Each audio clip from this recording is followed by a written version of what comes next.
প্ৰিয় বন্ধুবৰ্গসকল, আমি শুভ জন্মদিন পতা বহুত দেখিছোঁ। কোনোবাই কেক কাটি উদযাপন কৰে, কোনোবাই হয়তো অন্যান্য আনুষংগিক আপোনাৰ ব্যৱস্থাৰে আপোনাৰ নিজৰ শুভ জন্মদিন উদযাপন কৰে।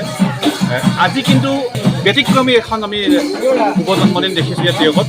আৰু সেই শুভ জন্মদিন উপলক্ষে ভিন্ন প্ৰান্তৰ পৰা মানুহ আহিছে, অংগহী বংগী আহিছে, আত্মীয় কুটুম আহিছে।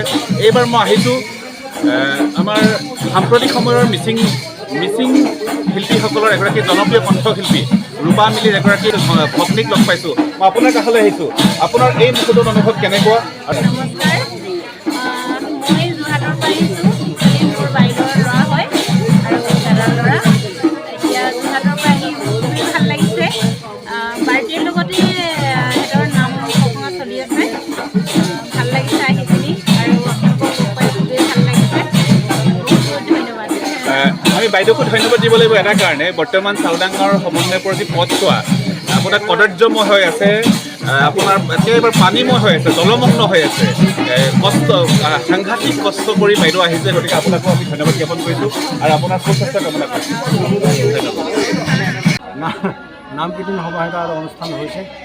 এই অনুষ্ঠানত আজি সুদূৰ জেগাৰ পৰা ভাই ককাই মিতিৰ কুটুম সকলোৱে আহি পেলাই আজি এই অনুষ্ঠানখন সুচাৰুৰূপে পালন কৰাত মই বহু ধন্যবাদ।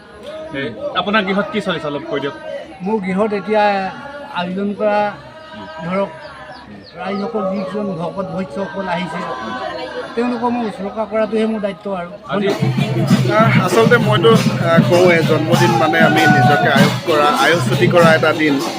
তথাপিতো যিসকলে বিশ্বাস কৰে, মই বিশেষকৈ নকৰিলেও প্ৰতিজন মানুহৰে নিজস্ব এটা বিশ্বাস থাকে, ধৰ্ম বা পৰম্পৰাৰ বা যিকোনো এটা বিশ্বাস থাকে যে জন্মদিনৰ দিনা যিকি নহওক তেওঁলোকে ভগৱানৰ ওচৰত ভগৱানক বিচাৰি প্ৰাৰ্থনা কৰিছে কুশলাৰ্থে মংগলাৰ্থে। গতিকে এইটো তেওঁলোকৰ অধিকাৰ, ধৰ্মীয় অধিকাৰ বা চিন্তা কৰাৰ অধিকাৰ। গতিকে তেওঁলোকে খুব ভাল কামেই কৰিছে। মই সেইটো ক'ব নাযাওঁ যে জন্মদিনৰ কাৰণে যিটো আয়োজন কৰিছে 10জন মানুহক নিমন্ত্ৰণ কৰিছে। মানুহ মানে ভগৱান সকলোৱে সকলোকে নিমন্ত্ৰণ কৰি অন্ন এমুঠি আৰু ভগৱানৰ নামত নাম কীৰ্তন কৰি আছে। গতিকে এইটো তেওঁলোকৰ যিটো বিশ্বাসে আদিমূল বুলি কয়। নিজস্ব ধৰ্মীয় পৰম্পৰা আৰু বিশ্বাসৰ ওপৰত নিজস্ব একো অধিকাৰ থাকে আৰু সেয়া তেওঁলোকে যিটো বিশ্বাস কৰিছে তেওঁলোকে সেইমতে কাম কৰিছে। আৰু